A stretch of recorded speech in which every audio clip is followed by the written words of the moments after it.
C'est parti pour les sondages de la semaine. Clairement, avec Hamid aussi qui vient de nous rejoindre autour de la table, éditorialiste qui est là. Bonsoir Hamid, comment tu vas? Bonsoir, comment vas-tu? Ça va bien, très bien. Voilà, il est là. J'ai pas été là à 21h malheureusement parce que j'étais avec mon ami Nadir Kaya, donc c'est ça. Nous avions une discussion sur les élections présidentielles en 2022, voilà, et puis comme Nadir est un bavard malheureusement. Hein. Bon bah très bien. Donc voilà, en tout cas, Hamid qui est là, Nadir aussi, bonsoir à toi. Bonsoir à vous, merci pour l'invitation. Bah, bienvenue dans le Zedric Show, bienvenue à toi. Et puis vous aussi, si vous voulez débattre avec nous, n'hésitez pas à envoyer votre numéro de téléphone. Et puis voilà, je vous présente Lionel aussi, Lionel qui est là aussi parmi nous. Voilà, oui, toujours, voilà. toujours là, avec grand Écoute, plaisir. Ça va, tranquille. Tranquille. Et alors, attends. Ouais. Non, il fonctionne pas très bien le. Ouais. Bon bah toi là-bas. Sinon il change de micro, tu vas voir. Oui, il doit fonctionner, ça doit être un guet-apens. Voilà, c'est ça. Faut juste monter le gain. Voilà. Allez, on est parti. On est en direct sur Radio Ramada et le premier débat défendre la gratuité des transports publics, vraie ou fausse bonne idée des politiques. Alors ça, on va en parler vite fait entre nous tranquillement. Et puis vous, si vous voulez donner votre avis sur cette question, n'hésitez pas aussi. Alors, est-ce que c'est une bonne ou une mauvaise idée de donner les transports gratuits en Île-de-France, tout simplement, la RATP? On reste que sur l'Île-de-France du coup. Bah, c'est une mesure qui a été mise par Audrey Pulvar aussi, qui a été proposée. Est-ce que c'est une bonne ou une mauvaise idée? Dites-le nous. C'est une bonne idée. Ami, toi, tu penses que c'est une bonne idée? Écoute, de mon point de vue, je pense qu'aujourd'hui... On m'entend?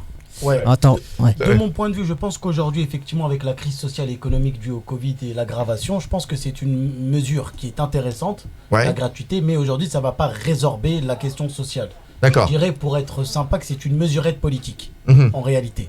Mais je pense qu'aujourd'hui, il est important qu'il y ait vraiment des propositions. Comme on disait, le thème de la jeunesse est un thème central pendant la campagne présidentielle. C'est une mesure qui va dans le sens de la jeunesse, en tout cas, notamment par exemple avec le repas de 1 euro à l'université. Donc c'est une mesure en tout cas qu'il faut saluer, voilà, sans faire d'idéologie. Et je pense que c'est important et ça mérite en tout cas de soutenir cette mesure-là. Aujourd'hui, il y a beaucoup de gens en tout cas qui souffrent et qui ont du mal à venir sur Paris, des gens de banlieue, moi je pense à des gens, etc., qui ont du mal à payer des transports, même si aujourd'hui l'employeur paye la moitié de la carte imaginaire, etc., de transport. Mais aujourd'hui, il y a un vrai problème, effectivement. Donc moi je pense que cette gratuité qui vise les étudiants, ça va permettre d'effectuer une flexibilité. D'accord. Ça va permettre effectivement aussi aux étudiants d'économiser leur budget. On sait très bien aujourd'hui que même certains étudiants ont du mal à se nourrir. Donc ça va d'une certaine façon alléger, je dirais, les souffrances de cette jeunesse-là. Mais la gratuité, ça concerne pas que les étudiants. Enfin, là, dans ce qu'elle propose, oui, voilà, c'est d'étaler d'abord les étudiants, les demandeurs d'emploi. Après, n'oublie pas que cette mesure-là vise, je dirais, elle est d'abord politique.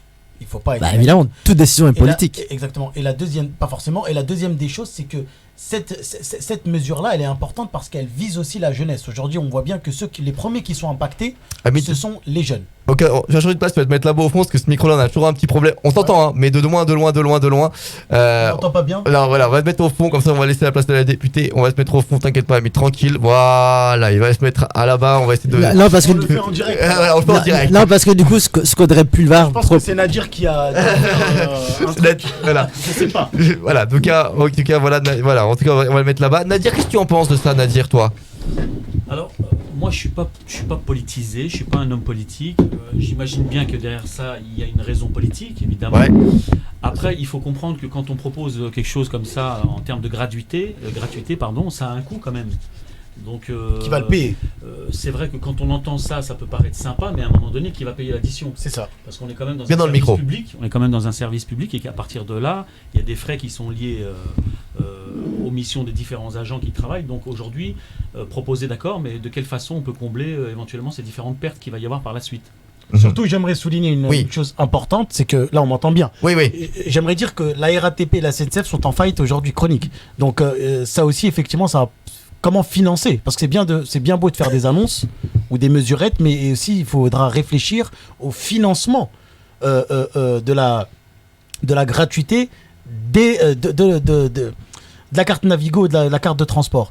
Et là, effectivement, il faut avoir une vision globale. Et je dirais que ça, c'est une mesurette. Ce n'est pas aujourd'hui un programme et c'est pas la priorité de la jeunesse. Financer les transports, c'est pas la priorité. La priorité aujourd'hui de la jeunesse française, c'est l'emploi.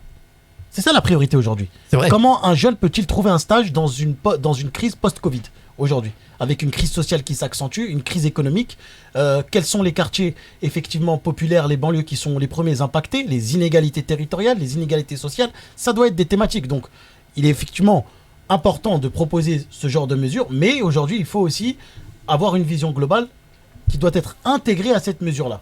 Il y a Marc qui nous a laissé son numéro de téléphone, on l'appelle tout de suite et après on va conclure le débat sur les transports parce qu'après il y a le gros débat sur Emmanuel Macron et on a notre député... le président de la République. Président de la République, Emmanuel Macron, ce qui va repasser, ce qui attire les jeunes et tout ça. Sur Manu. Sur Manu, voilà. Oh. Attention, c'est parti, on appelle tout de suite Marc. Bonsoir Marc. Bonsoir. Bonsoir Marc, tu voulais dire un truc sur les transports gratuits. Marc, voilà, vous réagissez en direct, vous envoyez votre numéro de téléphone sur la page Facebook Zedric Show, n'hésitez pas, sur mon Instagram Zedric Show. Marc, tu voulais dire un truc sur les transports gratuits. Est-ce que pour toi, c'est une vraie solution, une fausse solution politique? Est-ce que c'est de la com, pas de la com? Parce que moi je pense vraiment qu'on pourra jamais le faire, mais vraiment. Non, mais il y a déjà des territoires où la gratuité existe. Il y en a 35.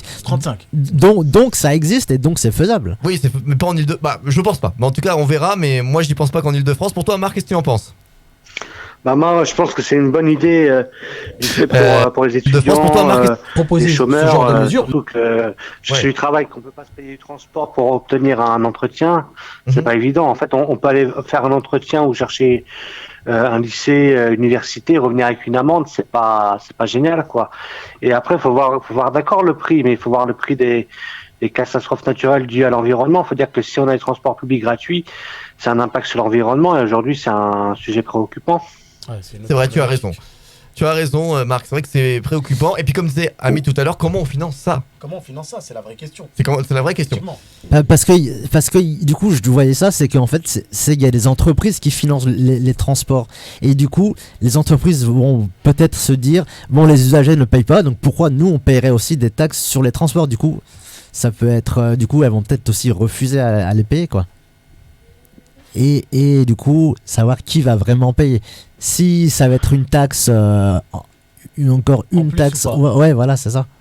Mais peut-être ce qui est bien aussi, c'est peut-être, par exemple, moi j'ai aussi facilité l'achat de vélos ou de transport écologique. Moi j'ai acheté un vélo. Voilà, qui est pas électrique et ça a été incité par la région. J'avais la moitié payé par la région. Du coup. Par la région, d'accord. Donc peut-être aussi plus insister et inciter des incitations financières. Ouais. Bon, en tout cas, on en reparlera. En tout cas, des transports gratuits. On va suivre ça aussi, la campagne qui est en train de se faire là en Ile-de-France, partout aussi d'ailleurs. Moi, j'aimerais aussi souligner là, c'est l'éditorialiste qui parle aussi, c'est important parce que j'aimerais dire aussi que Audrey Pulvar, c'est pas n'importe qui. Elle est adjointe à la mairie de Paris avec Hidalgo. Et n'oublions pas qu'on a fait une émission ici que Madame Hidalgo, la maire de Paris, avec tout mon respect, c'est elle sera candidate à l'élection présidentielle de 2022. Elle s'est pas prononcée encore. Ça ne vous a pas échappé, cher ami, que la jeunesse sera un thème et fait déjà partie d'un thème très fondamental et important pendant la campagne présidentielle de 2022. Donc il y a aussi une stratégie effectivement électoraliste, je dirais, en tout cas de la mairie de Paris. Et ça, en tout cas, il faut le prendre en compte parce que je ne pense pas aujourd'hui que la priorité de la jeunesse, si on questionne, et on l'a fait d'ailleurs à travers les sondages, ça soit la gratuité des transports. Aujourd'hui, je me répète, je le répète vraiment. Aujourd'hui, il y a des jeunes, des étudiants qui ne peuvent pas se nourrir. On en est là, c'est-à-dire dans la 5e puissance économique de notre pays, on va à l'aggravation du chômage, avec notamment ce confinement-là. Donc, on fera des émissions sur ça aussi. Et on évaluera effectivement les impacts. Donc moi je pense que les priorités, effectivement, c'est une chose qui est bonne certes, mais c'est pas une priorité. Et je crois qu'aujourd'hui il faut que les hommes politiques se focalisent sur les priorités. Très bien. Et ben en tout cas, oui, mais les économies qui se feront sur les transports, ils pourront aussi le faire sur leur nourriture. Donc en tout cas, on verra. Peut-être que ça va être aussi un impôt aussi sur ça. On va voir. On va débattre en tout cas, et on en débattra aussi sur les transports. Dans quelques secondes, on va faire rentrer notre députée qui est là, franchement, députée européenne, qui est là, et franchement, ça fait plaisir de l'avoir en plateau. On va se mettre juste une petite musique pour le temps de l'accueillir tranquillement. Je vais aller la chercher et franchement, ça me fait plaisir vraiment qu'elle soit là parce que franchement, voilà, encore une fois, quand on invite et franchement, je vous le dis, ça me fait plaisir. Voilà, et en tout cas, et je vois que aussi, elle a écouté le début de l'émission, qu'elle a aimé aussi avec l'artiste et tout. Franchement, ça fait plaisir. Voilà, je cherchais en tout cas. Merci Nadir. Merci Nadir. C'est Marie-Pierre Védrenne. Voilà, Marie-Pierre Védrenne, membre européen parlementaire en tout cas, et franchement. Députée européenne. Députée européenne. Au Parlement européen, c'est ça. Et elle arrive dans quelques instants. Députée Modem, non, c'est pas ça? Oui, du Modem. Du groupe Modem. Et elle va venir débattre avec nous sur l'élection présidentielle 2022. Emmanuel Macron, est-ce qu'il mise tout sur les jeunes? C'est la question qu'on vous pose. Si vous voulez prendre la parole, n'hésitez pas à nous contacter. C'est juste après ça, c'est parti. Fais-toi plaisir, Chloé. Envoie ce que tu veux. C'est parti, on y va.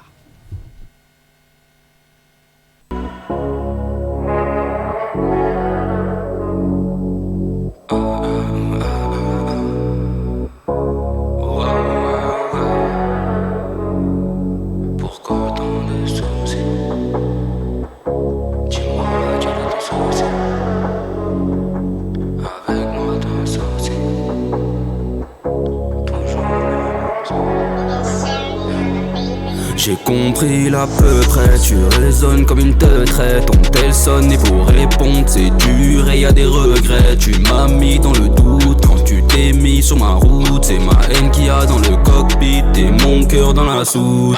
Encore une fois je t'ai menti, hier t'étais pas jolie. J'ai dit ça pour te faire plaisir mais surtout pour te faire taire. J'aime pas trop tes copines et leurs conseils à la con. Elles parlent de nous et de moi, ouais, comme si j'étais pas le bon.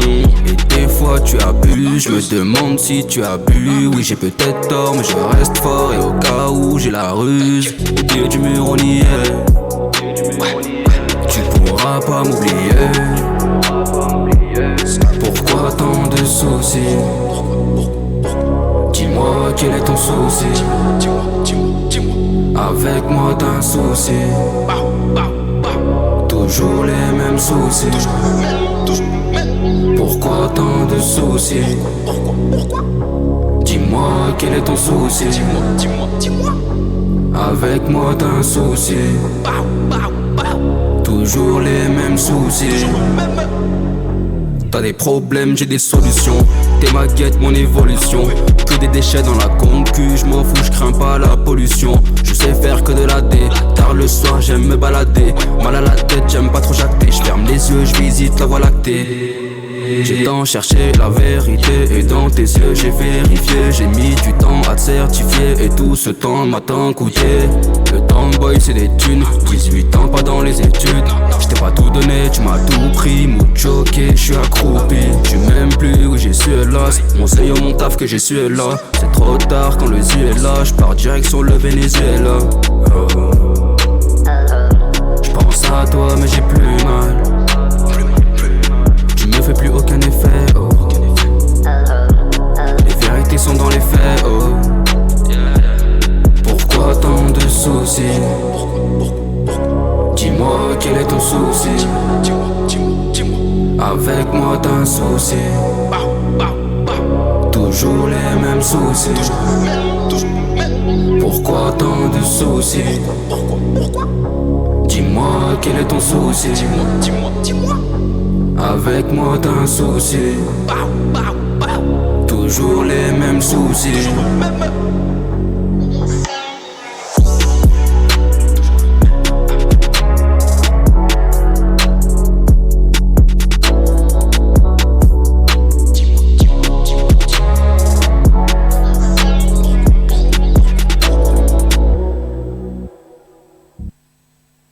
Allez, on y va.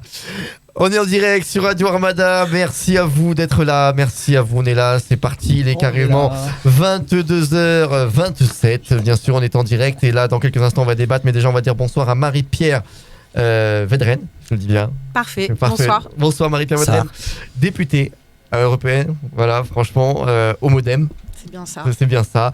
Et tu vas venir débattre avec nous. Donc voilà, je te présente Hamid qui est là avec nous, Lionel, et il y a aussi Nadir aussi qui est là-bas, simplement que j'ai fait connaissance aussi dans les couloirs de la radio.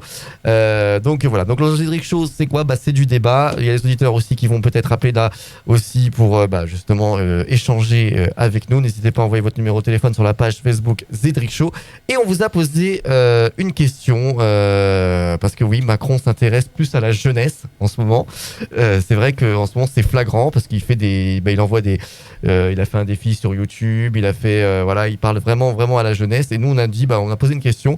Selon vous, Emmanuel Macron est-il sur la jeunesse pour être réélu en 2022 ? Est-ce que vraiment il a besoin de ça pour 2022 ? Parce qu'on sait que en ce moment c'est un peu compliqué et tout, confiné, pas confiné. On sait que là la présidentielle se joue. Elle commence à jouer d'ailleurs. Il y a déjà les régionales là, si c'est maintenu au mois de juin. Au mois de juin, il y a déjà les régionales. Et puis après, il y a l'élection présidentielle. Et là, je pense que on sait qu'un mandat, ça se joue sur 5 ans, mais la dernière année, on sait qu'il faut tout donner pour être réélu. Déjà, premièrement, est-ce qu'Emmanuel Macron va se présenter ? Je pense que oui, ça c'est sûr, parce que Hollande ne l'avait pas fait. Sarkozy s'était présenté après son mandat, il avait malheureusement échoué. Hollande a préféré se retirer. Maintenant, il regrette, il paraît, François Hollande. C'est ce que j'ai compris. C'est ce qu'il a dit dans les confidences de François Hollande. C'est ce qu'il a dit à Samuel Etienne sur Twitch. C'est ce qu'il a dit actuellement, François Hollande. Donc, est-ce que vraiment il regrette ou pas ? S'il veut bien venir ici nous le dire, oui. Avec plaisir. Qu'est-ce que vous pensez, vous, est-ce qu'Emmanuel Macron va vraiment attirer la jeunesse ? Est-ce que sur cette question ?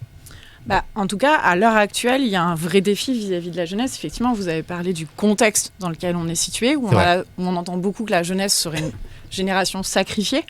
Vous avez aussi des ministres à la jeunesse. À l'époque, avant, c'était Gabriel Attal. Maintenant, Sarah El Haïry. Ça a été effectivement, je pense, une volonté forte du président de la République depuis le début du mandat de cibler la jeunesse. Pourquoi aussi ? Parce qu'il y avait un fort taux d'abstention et que la jeunesse, c'est quand même l'avenir aussi d'un pays.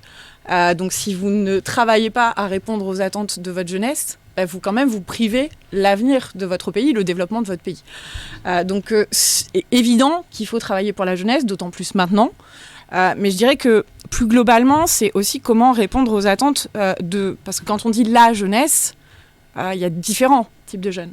Donc c'est comment on fait en sorte que aussi on travaille pour que chaque jeune puisse, quel que soit son lieu de résidence, son quartier, puisse avoir les moyens de pouvoir aussi s'émanciper. Moi, vous l'aviez dit, je suis députée européenne. Je suis devenue députée européenne il y a 1 an et demi. Rien ne me prédestinait à devenir députée européenne. Rien. Je suis pas issue. Ma famille n'a jamais fait de la politique, n'a jamais été chef d'entreprise, etc. Mais par contre, j'ai pu avoir l'opportunité de rencontrer les bonnes personnes au bon moment et de créer ce réseau, des gens qui ont cru en moi. Donc, comment on travaille aussi sur l'émancipation pour pouvoir faire en sorte que justement chacun puisse entre guillemets avoir les moyens de définir son avenir et du coup construire son avenir. Donc c'est important de travailler avec la jeunesse parce que là aussi je le disais tout à l'heure, quand on regarde les précédentes élections, c'est le taux d'abstention, il était le plus fort chez les jeunes. C'est vrai. Donc c'est où quand la participation, quand elle était là, elle était pour les extrêmes. L'extrême gauche ou l'extrême droite. Donc je pense qu'il y a aussi une volonté du président de la République de faire en sorte que la jeunesse revienne en quelque sorte dans les bureaux de vote et ne se tourne pas vers les extrêmes. Donc c'est tout un travail qui est mené. Et puis plus globalement, si on sort précisément de l'élection européenne, présidentielle, c'est comment on répond aux attentes là maintenant. Parce qu'on fait face à une crise. On fait face, je vous l'avais dit, confinés, etc., avec des conséquences sociales, des conséquences économiques. C'est que les jeunes ils souffrent en ce moment, parce que les jeunes ils souffrent, ils vont plus à l'école, ils sont derrière un PC à la maison, on voit qu'il y a un décrochage scolaire énorme. Alors on a vu aussi qu'il y a des enfants qui voulaient que les écoles ferment, mais on dit que c'est pas la solution, parce que les enfants vont encore plus décrocher si les écoles ferment, donc on a pris la décision de ne pas fermer les écoles. Est-ce que, d'ailleurs, parce que, on ferme pas les écoles pour maintenir la scolarité des enfants, mais est-ce que aussi, question sanitaire, est-ce que c'est une bonne solution aussi pour la santé? Est-ce qu'on ne ferme pas les écoles justement parce qu'il y a peut-être aussi une situation économique derrière, c'est-à-dire que si les enfants ne vont pas à l'école, les parents vont pas travailler. Voilà. C'est vrai. Donc, est-ce qu'il n'y a pas aussi cette arrière-pensée qui n'est pas que pour le soi-disant bien des enfants, en fait? Je pense qu'il y a un petit peu des deux, effectivement. Ce matin, j'étais justement dans un lycée à Vigneux et dans un collège. Et les premières questions que j'avais, c'était pourquoi l'école, elle ferme pas? Et au final, quand on poussait la réflexion, on voyait bien que, certes, la première réaction, c'est de se dire « Ah, ça serait bien si l'école ferme », mais que quand on poursuit le dialogue, c'est « Non ». Finalement, on est bien aussi à l'école parce que voilà, c'est tout ce lien social. Et puis c'est aussi justement par rapport à ce qu'on vient d'échanger, c'est que l'école, normalement, l'école de la République, ça doit être justement un élément qui crée votre émancipation, qui vous donne la possibilité justement d'acquérir des connaissances, d'acquérir des compétences et de pouvoir vous développer au fur et à mesure.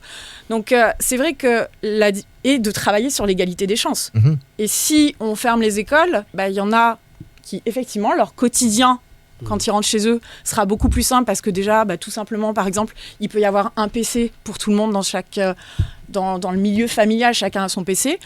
Dans d'autres cas, il n'y a pas du tout de PC. Donc, comment vous continuez à être accroché au monde de l'éducation? Il y a des problèmes de connexion aussi dans certains foyers. Exactement. Il y a toujours des zones blanches en France.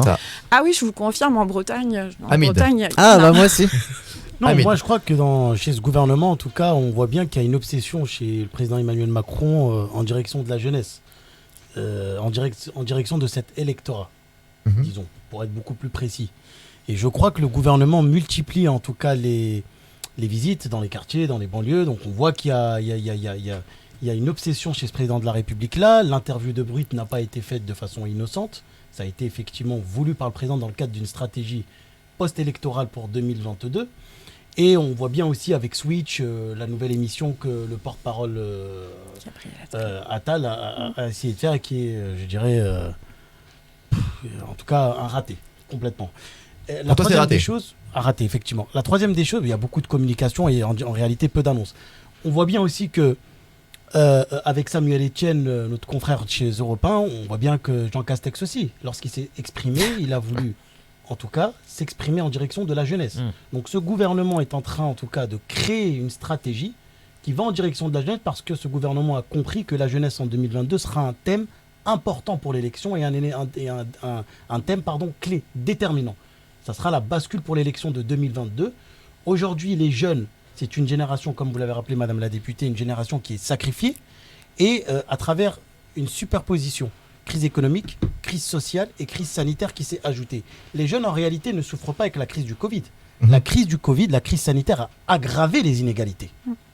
Elle a aggravé. Aujourd'hui, ce sont des réalités. Un jeune ne peut pas trouver un stage dans une entreprise. Là, on parle de stage, on ne parle même pas d'emploi. Les jeunes des quartiers des banlieues qui sont le plus discriminés, qui souffrent le plus, la ruralité aussi, c'est important. Il n'y a pas que les quartiers populaires, la ruralité aussi. Quand on voit la question du transport, donc aujourd'hui, certains étudiants ne peuvent pas se nourrir convenablement. Nous sommes la 5e ou la 6e puissance économique et des étudiants en 2021 ne peuvent pas se nourrir convenablement. Donc là, vraiment, moi, je pense que c'est un échec total du gouvernement et il faudra vraiment falloir construire, je dirais, un programme politique en faveur de cette jeunesse pour que cette jeunesse puisse se sentir concernée, chez les politiques et puisse voter. Car aujourd'hui, moi, je pense qu'il y a un trou électoral. D'ailleurs, quand on voit toutes les statistiques et tous les rapports qui sont écrits, les récents rapports, on voit bien que la jeunesse aujourd'hui, et pourquoi Emmanuel Macron le fait, c'est que les jeunes ne se sont plus concernés chez les hommes politiques. Les jeunes se sont concernés dans le domaine social. On voit bien qu'il y a en tout cas une recrudescence des jeunes qui travaillent dans les associations, qui font du bénévolat, et même le syndicalisme, il y a un vide chez les syndicats, il y a un vide militant chez les partis politiques, les jeunes, un vide sidéral. Et donc, Emmanuel Macron, qu'est-ce qu'il fait ? En homme intelligent, il essaye effectivement de revivifier cette jeunesse-là afin de récupérer cette jeunesse-là. D'ailleurs, le Parti En Marche, pendant l'élection présidentielle, compte créer des commissions dites de jeunes, mais qui sont des commissions indépendantes qui ne seront pas dans les partis politiques. Moi, je suis très bien renseigné et je le sais très bien. Donc voilà. Donc on voit bien cette stratégie-là en réalité. Mais moi, je pense que cette stratégie ne fonctionnera pas. Les jeunes ne sont pas des gens qui sont dupes.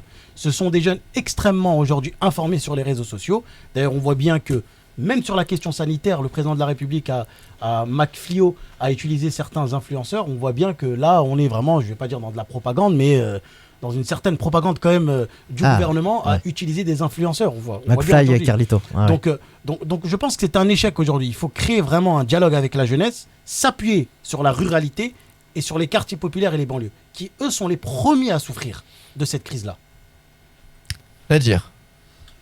Il n'y a plus grand chose à rajouter après tout ce que vous avez Bien dans le micro, Nadir. Moi, ce que je peux dire, ce qui me désole, c'est que Emmanuel Macron, lors de sa campagne présidentielle, sa première, Bien dans le micro, parce que sinon on va pas t'entendre. Avait dit qu'il allait faire de la politique autrement. Et puis là, quand je vous entends éditorialiste et député, en fin de compte, on s'aperçoit qu'il fait de la politique comme à l'ancienne, tout simplement, avec des stratégies, une envie d'interpeller certaines personnes à un moment bien précis. Donc moi, ça me désole parce qu'on perd du temps, on perd des années. On s'aperçoit en fin de compte que ce sont souvent les mêmes problèmes qu'on remet au goût du jour en fonction des intérêts des hommes politiques. Et c'est ça qui est quand même violent. Parce qu'on parle de la jeunesse sacrifiée, mais il y a eu plusieurs générations de jeunesse sacrifiée. J'en fais partie aussi. Bon, j'ai 40 ans passés et même bien plus. Mais la jeunesse, politiquement, en fin de compte, de gauche ou de droite, elle n'a jamais été un centre d'intérêt principal. Et c'est ce qui est déplorable aujourd'hui. Hamid nous rappelle la condition des étudiants, notamment par rapport au Covid, des étudiants qui sont quand même dans une précarité extraordinaire. Moi, je le vois au sein de notre association et d'autres dans les quartiers où beaucoup de maraudes ont été faites à destination des étudiants. C'est bien, oui, mais c'est surtout malheureux. Je rappellerai qu'avant ça, les étudiants sont aussi dans des situations de logement difficiles. Il n'y a pas suffisamment de logements en France pour accueillir convenablement les étudiants. Donc ça veut dire qu'ils ne sont pas en capacité de travailler convenablement. Et c'est tout un ensemble de choses qui suit bien évidemment. Donc moi je m'étonne encore une fois que M. Macron découvre sa jeunesse. Lui qui est quand même un président assez jeune, surtout en fin de quinquennat. Donc ça me désole encore. Et en fin de compte, à mon simple niveau et avec mon regard de citoyen lambda, je m'aperçois qu'il fait de la politique politicienne tout simplement. Lionel. Et après on redonnera la parole à Madame députée. Je sais pas si... Oui, il mise sur la jeunesse. Enfin, en tout cas, comme disait Hamid, ça sera un des thèmes majeurs, je pense, de la campagne. Oui, voilà. Électoral. Voilà. Et même si on voit avec Twitch brut, etc. Mais des fois c'est un petit peu gros quand même. Je pense que les gens ne vont pas se faire avoir. On sait que l'électorat d'Emmanuel Macron, ce n'est pas les jeunes, ce sont des cadres retraités. Ils habitent dans les villes de plus de 100 000 habitants, donc en tout cas, ce sont des jeunes qui sont, s'ils sont jeunes, ils sont assez diplômés, un cadre de vie assez bien, et donc c'est ceux-là qui ont voté pour lui. Oui, mais beaucoup sont déçus. Hein. Donc je pense que s'il passe aussi par les jeunes, c'est qu'il comprend qu'aussi au niveau de son électorat, beaucoup de personnes sont déçues de sa politique. Donc à partir de là, il est obligé d'élargir un petit peu son électorat. Oui. On commence évidemment par les jeunes, même si c'est un risque, parce qu'il ne faut pas oublier que les jeunes, beaucoup de jeunes, et puis on l'a rappelé, ne votent pas. Oui, c'est vraiment un double défi. Se sentent plus concernés sur les actions sociales, les maraudes, comme tu rappelais. Et puis il faut voir s'il va vraiment répondre à leurs attentes à travers un programme détainé et complet. Et du syndicalisme. Parce que, oui, vas-y, Lionel. Oui, non, il s'est fait élire sur en même temps. Et de droite. Ni de gauche, ni de droite. Oui, voilà, enfin, ni de droite. Ni de gauche. Enfin, ni de gauche, ni de gauche. Ni de droite. La question, c'est si tu me permets, la question, c'est de comment récupérer cette jeunesse-là, comment lui donner envie de voter. En réalité, c'est ça la stratégie du gouvernement. Elle est là. Comment lui donner envie. De Moi, voter je pour pense, eux, en tout cas, à mon niveau, ce n'est pas en réalité de faire des vidéos avec des influenceurs qui sont d'ailleurs des influenceurs super riches, déconnectés de la société. Et quand on parle de jeunesse, il y a plusieurs jeunesses. C'est ça la réalité en réalité. C'est que s'il n'y a pas de plan, le plan Borloo par exemple, qui était un plan... C'est hyper violent parce que quelque part, c'est vraiment prendre la jeunesse pour des bêtes. Mais pas que la jeunesse, sur plusieurs thèmes, effectivement. Non, mais là, notamment pour les jeunes. Si on passe par des influenceurs, comme tu dis, qui sont déconnectés, qui n'ont rien à voir avec la réalité de notre jeunesse, c'est quand même aussi triste pour notre jeunesse de se faire avoir comme ça. Parce que moi, je prends au défi le président de la République, si on prend n'importe qui de la ruralité ou même des gens de quartier populaire, si on lui dit, qui c'est cet influenceur McFlio, je suis pas sûr que les gens le connaissent. Moi, je connaissais pas trop. Moi, je le connaissais pas aussi. Donc, je sais pas qui le connaissait ici. Tu connaissais ? Non. Tu connaissais ? Non. Moi, je le connaissais pas. Madame la députée, vous le connaissez ? Je le connaissais voilà. pas. Donc, vous voyez, déjà là, il y a un vote tout de suite. Donc, mais je pense que c'est la communication de Macron qu'ils ont vu. Je sais pas, il a été conseillé par qui, mais en tout cas, c'est conseillé. Je pense que c'est conseillé qu'on. Peut-être qu'on est plus jeune. C'est ça. C'est l'idée de redonner effectivement le sens du politique, l'espoir de cette jeunesse-là et l'amener à voter. Alors que n'oublions pas. Il y aura toute une génération des gens qui ont 18 ans en 2022 qui seront aptes à voter.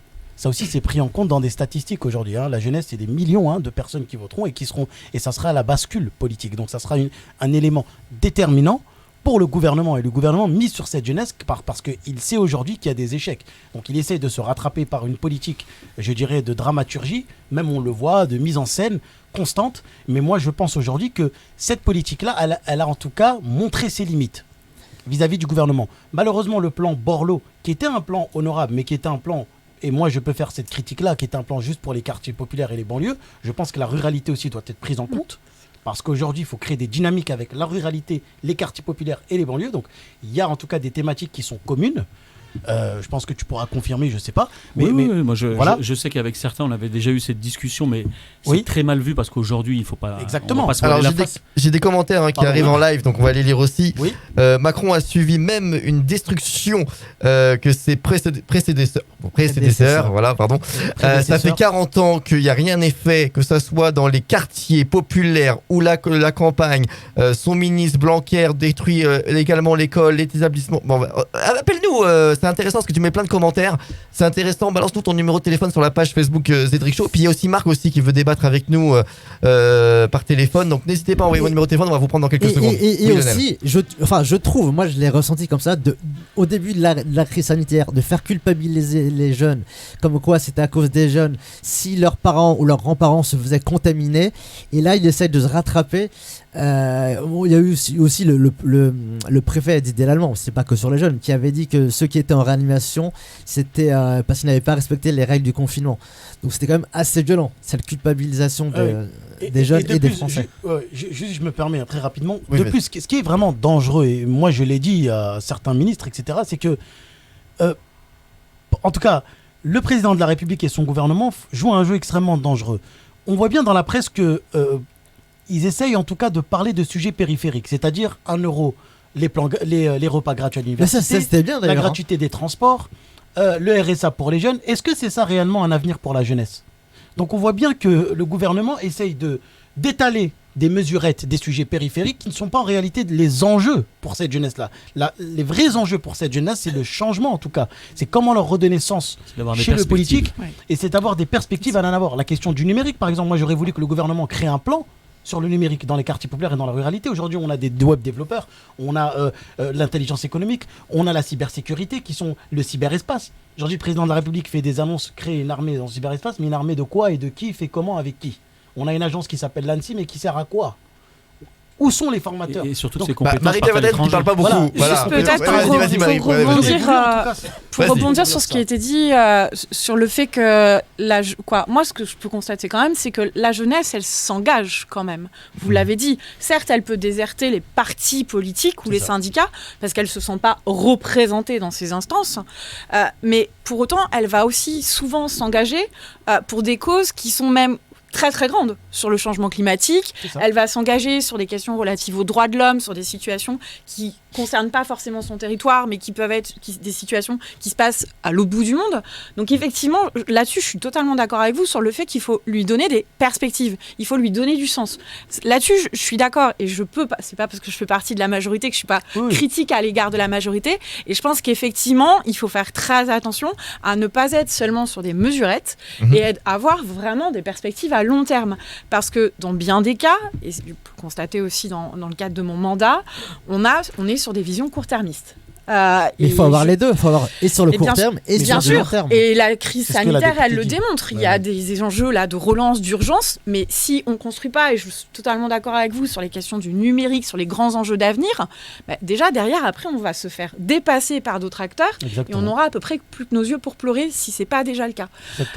Donc c'est évident qu'il faut construire beaucoup de choses, et je vous rejoins aussi sur la nécessité de ne pas opposer nos territoires. Vous avez parlé à plusieurs reprises de la ruralité. Donc je l'ai dit, moi je viens de Bretagne, donc il y a effectivement, on va dire, nos grosses métropoles, Rennes, etc. Et après, quand vous allez au centre de Bretagne, effectivement, quand vous êtes jeune, quand vous voulez un stage, ou quand vous êtes en apprentissage, que votre école, admettons, elle est à Vannes, mais que votre famille habite à l'autre bout et que vous devez être en formation et dans une entreprise dans le lieu, vous faites comment ? Et c'est comme ça que la crise, pardonnez-moi, c'est comme ça que la crise des Gilets jaunes a commencé, n'oublions pas. D'abord, dans les quartiers populaires et les banlieues, c'était des Gilets jaunes, mais ça c'est un fait depuis 40 ans. J'ai dit, voilà, on est Gilets jaunes depuis 40 ans dans les banlieues. Voilà, c'est ce que tu disais. Et moi, je suis d'accord avec ça. Mais ça a commencé avec une taxe sur l'essence, l'augmentation du prix du gaz. Donc aujourd'hui, d'ailleurs, l'essence est toujours aussi haute. Les bonnets rouges en Bretagne. Oui, l'essence est aussi chère, voire plus. L'essence est toujours du court-termisme, comme disait Madame la députée. On ne résolvera pas les vrais problèmes, les enjeux qui sont essentiels. Et moi, je pense que le gouvernement doit vraiment faire une concertation. Il y a eu le grand débat national. Moi, j'aimerais un grand débat de la jeunesse nationale. Un grand débat de la jeunesse nationale avec les quartiers populaires et la ruralité, qui aujourd'hui sont les premiers, en tout cas, acteurs qui souffrent. Et on voit bien, il y a un autre enjeu important. Moi, si je peux me permettre, c'est juste terminer un point. C'est sur la question de les suicides aujourd'hui. La détresse psychologique aujourd'hui que vivent la jeunesse. Aujourd'hui, il y a des taux qui sont records. C'est pour ça que... Sur la question des bandes qui s'organisent. On a aujourd'hui des gens de 12 ans. Des violences conjugales. On en parlait la semaine dernière, oui. 12 ans aujourd'hui. Des bandes qui s'organisent. Quelle société voulons-nous construire ensemble ? C'est ça la question aujourd'hui qu'il faut se poser. Quel avenir ? Si je peux me permettre, c'est ça qui est décevant en politique, c'est que, comme je vous dis, moi je ne suis pas politisé, ni de gauche ni de droite. Quand Macron disait déjà ça me faisait écho parce que... Mais tu te retrouvais quand même dans Macron quand il disait qu'il est une dans gauche et droite de ses propos et puis sur certaines choses, notamment parce que je suis quand même aussi franco-algérien et il a fait des avancées qu'il faut savoir reconnaître, notamment sur le débat avec l'Algérie et le passif entre la France et l'Algérie. C'est quand même important, surtout à mes yeux. Un peu comme lui, j'ai pas vécu ces événements-là, mais j'en suis héritier et j'aimerais qu'on tourne la page. Mais pour tourner la page de cette page tragique de la France au niveau de la colonisation, il faut tout se dire et chercher à apaiser les débats et les personnes pour avancer ensemble. Parce qu'on a quand même une diaspora algérienne qui est très importante, qui a beaucoup de compétences et je pense qu'il serait intéressant de la faire travailler aussi pour le bien de la France parce qu'il y a des intérêts communs pour les deux pays. Moi, ce qui me désole, comme je le disais au départ, c'est que Emmanuel Macron, dans ses propos de pré-campagne, disait des choses intéressantes et qui me touchaient parce qu'il avait l'air de vouloir faire de la politique autrement. Parce que la plupart des Français en avaient marre de cette gauche et de cette droite qui se tirait dessus depuis des années, qui avait des idéologies qui en fin de compte n'étaient pas bonnes ni pour les Français parce qu'avec le temps on s'est aperçu que l'éducation nationale est devenue moins bonne qu'il y a des années, le chômage a augmenté, voilà, en fin de compte tous les défis qui proposaient, sous prétexte d'être jeune et de faire différemment, en fin de compte on s'aperçoit qu'il est pas à la hauteur. Après, bien évidemment, faut pas être naïf. C'est pas un homme qui peut tout faire dans un pays. Et ça, faut que les Français le comprennent. Si on veut régler les choses en France, on peut pas tout attendre du politique. Le politique doit nous accompagner parce qu'il a des responsabilités. Globalement, il est élu pour ça. Mais moi, c'est ce que je dis, notamment dans les quartiers populaires, pour résoudre en partie les problèmes qui nous touchent. Il faut que les uns et les autres s'investissent. Et au niveau national, c'est pareil. Il faut que les Français continuent d'être critiques, mais il faut être critique de façon constructive. C'est-à-dire qu'il faut essayer humblement, chacun à son niveau et en fonction de ses compétences et ses possibilités, d'agir pour la France. Par des choses assez simples. Moi, je vois dans le quartier populaire, il y a des choses qui sont très simples en termes de solidarité, de fraternité, pour des gens qui sont dans des difficultés et des logiques de discrimination depuis des années. Il y a une dynamique qui existe dans les quartiers. Certes, moi j'en parle comme ça, elle n'est pas visible parce que dans les médias, on ne le montre pas, ça ne les intéresse pas, ils se focalisent sur ce qui ne va pas et malheureusement c'est ce qui contribue à diviser les Français et à faire qu'on s'oppose les uns les autres sur des choses qui pourraient se régler très rapidement. Mais moi j'invite les Français à comprendre que les défis c'est d'abord avec nous et entre nous. Ça veut dire que pour toi, les problèmes pourraient être réglés mais ils ne sont pas réglés, c'est ça ? Alors sur pas mal de choses, il n'y a pas de volonté politique. Moi personnellement, je pense que les politiques, notamment sur la question des quartiers populaires, des banlieues ou de la ruralité, ça ne les intéresse pas parce qu'ils ne sont pas concernés déjà. C'est la première des choses. Et pour eux, c'est pas une priorité. Et c'est pas leur électorat peut-être aussi. Aussi, parce que quand on arrive en politique, quand on arrive au poste suprême, c'est-à-dire président de la République, on doit rendre des comptes à ceux qui vous ont mis en place. Avec l'expérience que j'ai en tant que responsable associatif, ayant côtoyé des présidents et beaucoup de gens autour de ces gens-là, tout est une question de rapport de force. Quand vous êtes élu président, vous devez rendre compte à ceux qui vous ont mis en place. Donc après, moi, je ne vais pas rentrer dans le débat, oui, ce sont des banquiers, des gens qui l'ont mis en place, peu importe. Ça a toujours été comme ça en France et de façon générale, dans tous les pays où il y a une démocratie, quand un président est élu, il doit rendre des comptes à ceux qui l'ont mis en place. Ce qui est navrant en France, c'est que les lobbies sont trop puissants en France. C'est-à-dire que vous pouvez avoir des politiques qui vont tenir des propos qui sont assez vrais par rapport à des constats, des choses qu'on partage tous, mais quand il faut passer à l'action, c'est différent. Pourquoi ? Parce que sur la table, on leur comprend qu'il y a des priorités qui ne sont pas celles des Français. Et je pense que la plupart des Français l'ont compris. On n'a pas besoin de faire de la politique ou d'être énarque pour comprendre ça. Ah, je vais lire un commentaire aussi qui est venu là. Nous voulons pas de l'assassinat pour nos enfants, mais des mesures concrètes pour qu'ils puissent avoir une chance de réussir dans leur vie d'adulte. Ça, c'est ce que... C'est ce qu'on veut. Bah oui, c'est vrai. Je pense que c'est ce que tout le monde souhaite. C'est vrai, oui. Quand moi, je vous l'ai dit, je suis pas banlieue. Quand je vais rencontrer sur les liens sur lesquels je travaille, que ce soit les agriculteurs ou les pêcheurs, qui font face à d'énormes difficultés, notamment les pêcheurs bretons avec la situation Brexit, c'est ce qu'ils me disent. Je fais, mais moi, je veux pas vivre d'aide. Oui. Je veux travailler et je veux avoir des revenus qui viennent de mon travail. Et c'est bien normal, c'est bien naturel, parce que derrière, c'est aussi le sentiment d'être utile, d'apporter quelque chose, d'avoir du sens, justement, à son action.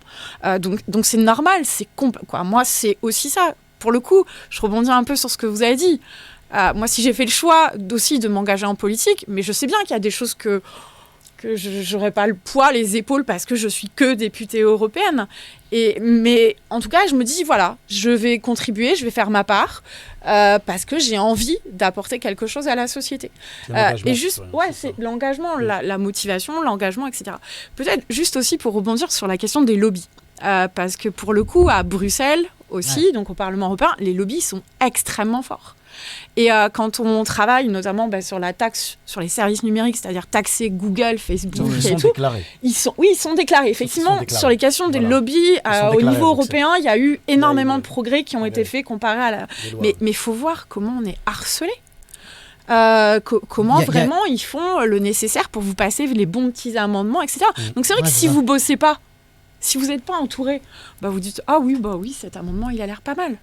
Oui, c'est des textes clés en main qui donnent aux députés. Alors, il y a des questions pour vous, madame la députée, mais s'il vous plaît, parce qu'on va pas lire tous les commentaires, envoyez votre numéro de téléphone sur la page Facebook Zedrick Show, ZEDRICK-SHOW, et on va vous appeler. Je sais qu'il y avait Marc aussi, mais on va vous appeler tous là. Envoyez votre numéro, dans 2 minutes on vous appelle, parce qu'il y a des questions pour vous, donc on va essayer d'avoir, si on peut les avoir au téléphone, comme ça vous les posez en direct, ça va être beaucoup mieux.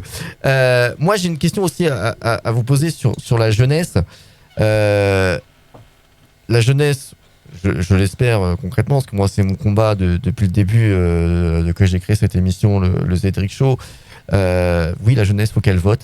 Faut que la jeunesse s'intéresse à la politique. Faut qu'on lui donne envie aussi. Faut qu'on lui donne envie, et c'est ce que j'essaye de faire avec mon émission. C'est pour ça qu'on mène des débats comme ça, 1 heure chaque semaine, et j'essaye de mener, parce que voilà, avant, Lionel savait, quand l'émission, je faisais pas de politique, mais j'ai commencé à l'orienter pour en faire, pour justement intéresser les jeunes à aller voter, et je le fais au maximum.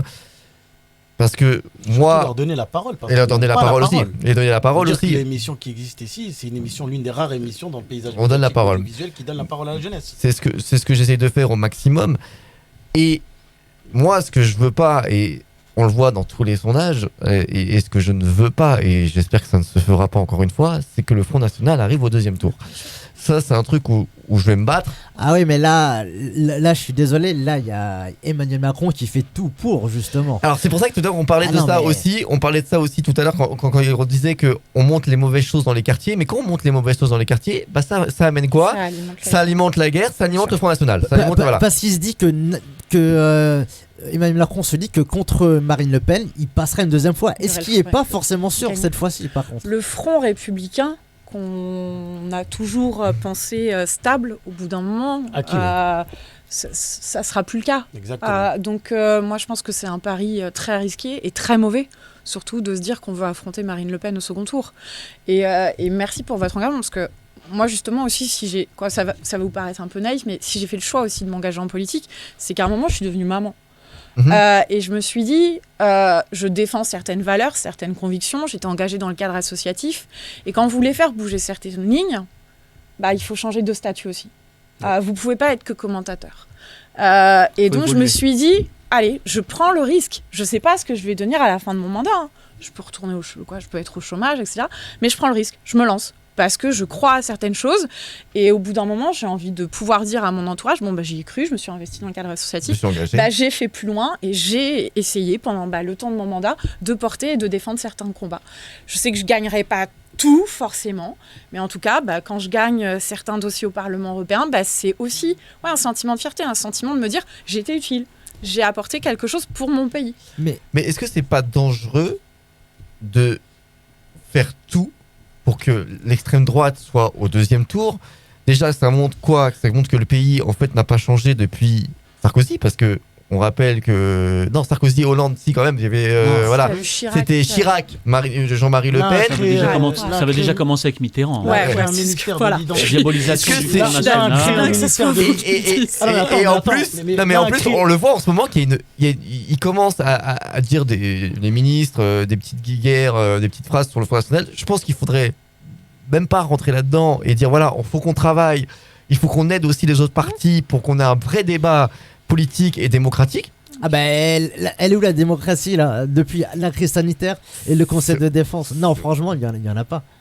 Et c'est des fausses, je suis désolé, je l'ai dit ici, c'est une fausse concertation entre les élus. Il n'y a aucune concertation. Mais non, il n'y a pas de fausse concertation. Il y a quand même eu on leur dit on va faire ça, mais on fait ça, vous êtes d'accord ou pas? En fait, il n'y a même pas. J'en veux pour preuve, pour revenir sur ce que tu dis, sur rebondir, c'est que la maire de Paris, Anne Hidalgo, même si elle fait de la politique, et Valérie Pécresse, ont dit sur la question, effectivement, je ne vais pas les défendre. Elles font sacrément la parce que monsieur a rappelé qu'il y avait quand même des élections régionales dans pas très longtemps. Non, mais c'est vrai. C'est vrai. Mais elles n'ont pas été concertées. Bon, apparemment, Xavier Bertrand a été concerté, on l'a appelé à la dernière minute. Oui, c'est ça, c'est toujours en dernière minute. En dernière minute, donc on peut aussi se poser des questions sur l'opacité. Je reprends des thèmes de Valérie Pécresse et d'Anne Hidalgo qui, elle, en tout cas, a été surprise. Ce gouvernement, c'est vrai qu'il a une... En tout cas, il y a ce pouvoir jacobin, tout vient d'en haut, tout se décide d'en haut aujourd'hui. Et d'ailleurs, pourquoi Jean Castex a été choisi par le président de la République? C'est parce que Jean Castex venait des territoires, de la ruralité. C'était un homme de proximité. Et aujourd'hui, on voit bien que c'est le contraire qui est fait. Aujourd'hui, Jean Castex n'est pas sur le terrain, ne concerte pas les élus locaux. Et c'était notamment l'engagement de son mandat en tant que Premier ministre. Ouais. Donc on voit bien, il y a une certaine dramaturgie qui est faite, effectivement. Récemment, le président de la République a visité un hôpital sur la question du AstraZeneca, le vaccin. On voit bien comment il a été reçu d'un air glacial, avec les infirmières qui ont tourné le dos. Donc, a priori, il y a d'autres gens qui disent que c'était pas réellement le cas. Je sais pas. Voilà. Les gens d'En Marche ont ressorti une vidéo de 2020, qui est une photo périmée qui date. Mais je crois qu'aujourd'hui, en tout cas, on sent cette atmosphère-là. Oui, mais est-ce que c'est pas dangereux en 2022 de faire cette atmosphère? Bah, c'est sûr que par rapport à tout ce que vous venez de dire notamment, on voit bien le débat politique, il n'est pas à la hauteur.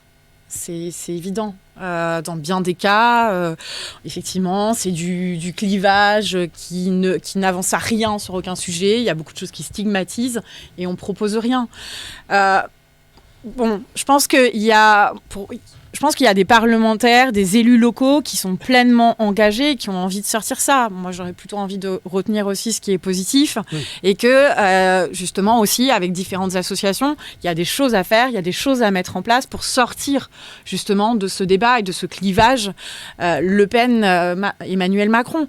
Après, c'est aussi quelle est l'offre politique à côté et quelle est la responsabilité des autres partis politiques. Quand vous voyez les Républicains, ils font une course vers justement les idées du Front National. Et ce qu'on dit bien, vous préférez l'original à la copie. Déjà, ils vont faire une primaire et puis ils n'ont pas de candidat. Et aussi Emmanuel Macron qui fait la course j'ai fait un lapsus, aux Républicains, vu qu'il a nommé Gérald Darmanin, il y a eu plein de gens de droite. Et de gauche aussi. Oui, enfin. Le maire. C'est le fameux en même temps. Oui, mais on peut dire que Emmanuel Macron fait plus une politique de droite qu'une politique de gauche. Sur la gestion, ici, en tout cas, si vous faites un comparatif au niveau européen sur le soutien qui a été mis en place avec la crise sanitaire et les mesures économiques et sociales, c'est pas une politique de droite. Je parlais pas de la crise sanitaire. Je parle de la politique en général, mais là vraiment on a été. Mais attends, je veux dire un truc. Hollande a fait la politique de droite aussi, alors qu'il était de gauche. En tout cas, il n'a pas fait une politique de gauche. Voilà. Social-démocrate. Par contre, ce que Madame la députée a dit, c'est vrai que c'est intéressant, mais aujourd'hui aussi, le gouvernement prépare dans ses dossiers et dans les couloirs, on sait très bien qu'il est en train de préparer la réforme du chômage et la réforme des retraites. Donc, on voit bien aussi que ce gouvernement continue en tout cas le matraquage social, le matraquage économique, et je pense que là vraiment ce gouvernement joue avec le feu. S'il y a une réforme du chômage, parce qu'on nous a vanté, le gouvernement a fait une campagne, a fait une campagne de communication en disant que nous avons investi, nous avons donné du chômage partiel, nous avons donné du chômage, etc. Et que c'est que la France, mais aujourd'hui on voit bien que ce gouvernement-là est en train de préparer une réforme. Donc on voit à quel prix aujourd'hui ce gouvernement est en train de jouer avec le feu. Et là, ça va effectivement créer des tensions supplémentaires. N'oublions pas que aussi ce gouvernement a fait voter la loi sur le séparatisme qui a fait tant de débats et qui a, je dirais, scindé la société française. La loi sur le séparatisme, la loi sur la sécurité globale. Qui pose des vrais problèmes aujourd'hui de liberté au Parlement européen. Vous l'avez même vu aussi au sein de la propre majorité. Déjà à l'Assemblée, il y a eu énormément de divisions. Le Parlement européen, effectivement, en sait bien des choses parce qu'il y a énormément d'associations qui ont porté plainte aujourd'hui, qui ont porté plainte contre la France, il faut le savoir. Et donc ça pose des problèmes aujourd'hui sur la sécurité globale, la question des drones, des libertés publiques, etc. Donc on voit bien en tout cas que ce gouvernement-là a une tendance, en tout cas... disons autocratique un peu, voilà, le maître des horloges ne contrôle plus, il est plus maître du temps avec le virus. Donc on voit bien en tout cas que aujourd'hui cette contestation elle est là, les gilets jaunes, on peut avoir une résurgence des gilets jaunes, aggravée avec la question des quartiers populaires, et là avec la jeunesse aussi et la question de la ruralité. Donc là, on a une cocotte minute en réalité. Mais c'est pour ça qu'il a pas fait un confinement comme en mars, parce qu'il savait que ça allait péter vraiment. Et les conditions de la crise sanitaire avec le Covid va aggraver les choses. Et moi, je pense que là, vraiment, s'il n'y a pas vraiment une réforme, un vrai plan économique, des vraies mesures en tout cas, pour le dernier quinquennat pendant ces 2 années ou une année, etc., une année et quelques mois, et je pense que, voilà, en tout cas, il faut qu'il y ait des annonces fortes. Et on ne peut plus aujourd'hui gérer avec le goutte-goutte aujourd'hui et imposer des mesurettes. Avant d'appeler les auditeurs au téléphone, c'est vrai que là on parlait du confinement, c'est pour ça qu'il l'a pas fait, il n'a pas fermé totalement parce qu'on sait que c'est compliqué, ça va exploser. Non, mais c'est parce que les sondages, parce que n'oublions pas qu'en mars 2020, 80% des Français étaient d'accord pour le confinement et aujourd'hui... Ils sont plus d'accord. Un Français sur 2, aujourd'hui, un Français sur 3, ça veut dire à peu près 48%. Oui. Donc le gouvernement n'est pas stupide.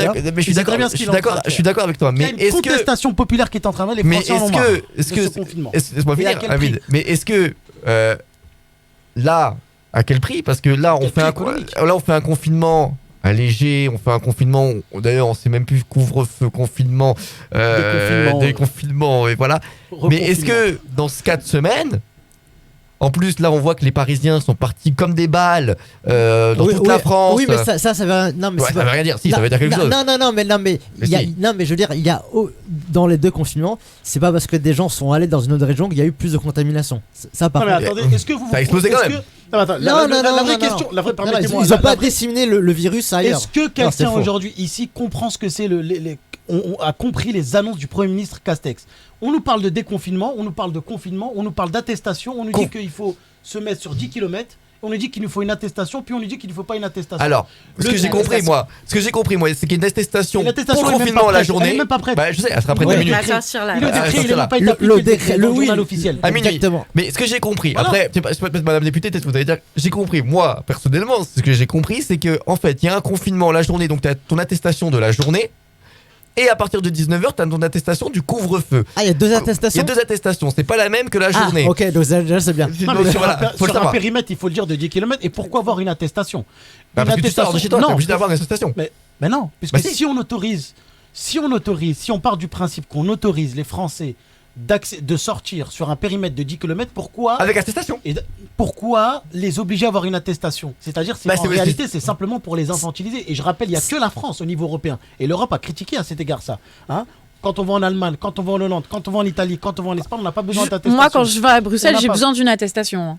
Ah, voilà. Par rapport à en France. Dès que je rentre en Belgique, j'ai besoin d'une attestation. PCR, en plus, non, j'ai besoin d'une attestation en plus de mon test. Parce que c'est la France qui demande. Non, c'est la Belgique. D'accord. C'est la Belgique qui me demande. Je savais pas parce que moi je pensais que c'était en tout cas au niveau peut-être. C'est la Belgique. La Belgique en fait, vu qu'il y a des taux de recrudescence extrêmement forts à Bruxelles, la Belgique a aussi pris certaines règles. Mais j'étais pas au bout de ma question. Imagine que dans 4 semaines, parce que c'est 4 semaines le confinement. Minimum, voilà. Ouais, que dans 4 semaines, tu peux être reconduit. 4 semaines, on voit que la situation est encore catastrophique. Est-ce qu'on se dit, on confine dur, alors qu'on se dit on aurait dû confiner dur dès maintenant parce qu'on n'était pas vraiment bien dans les cas comme à l'époque et tout ça, et que la France, il y a des endroits où ça allait bien, ou est-ce qu'on se dit on tâtonne et on attend et finalement avoir un confinement dur très tard, et sachant qu'il y a l'élection présidentielle, on n'en veut pas de ce confinement. L'Italie le font Très très dur, hein, l'Italie, ils ont tout fermé et tout. Est-ce qu'on se dit que la France, si elle le fait, là on se dit, il y a les élections présidentielles, est-ce que on va toujours tâtonner, on va toujours trouver des petites solutions finalement qui ne servent à rien? Qui servent, oui, ça baisse quand même, voilà. À protéger. Mais on se dit que, parce que moi j'ai eu beaucoup de retours des auditeurs aussi qui nous disent, ça fait plus de 8 semaines qu'on est en couvre-feu pour se retrouver dans un confinement. Donc ça veut dire que parce que ça a été un échec du gouvernement. Échec des masques. On nous a dit que les masques ne servaient à rien. Je voulais Échec des vaccins. Là, c'est la question européenne et la députée le sait très bien. On a arrêté AstraZeneca. Un jour plus tôt, on nous dit qu'AstraZeneca n'était pas bon. Après, on le remet. Juste AstraZeneca, si ça a été arrêté, c'est parce que justement l'Allemagne a pris la décision. Parce qu'on a suivi l'Allemagne. Et du coup, on a suivi l'Allemagne. Parce vu qu'il y avait déjà d'énormes difficultés d'acceptation de ce vaccin, du coup, on a suivi l'Allemagne et il y a eu un manque de coordination. De toute façon, il n'y avait pas les doses, donc ça arrangeait. L'objectif, c'est que la production de vaccins accélère. On a les commissaires européens qui sont pleinement impliqués et qu'on ait 30 millions de doses qui soient livrées là dans les 3 prochaines... Parce que s'il y avait plus de vaccins, on aurait... mais non. Non, mais laisse-moi finir. Oui, je t'en prie. Non, mais s'il y avait plus de Français qui s'étaient fait vacciner, des volontaires, il y en a de plus en plus. Bon, bref. S'ils s'étaient fait vacciner. Il y a un débat là-dessus. Oui, voilà. Le corps médical, je crois que c'est une personne sur 3 qui s'est vaccinée, les autres ne l'envisagent pas. Donc ça va être très difficile de convaincre l'ensemble des Français. Mais Marie Permadenne n'a pas répondu. Non, mais attends, du coup, je crois qu'il faut attendre les 60 ou 80%. Mais non, c'est ça. Il faut qu'en fait.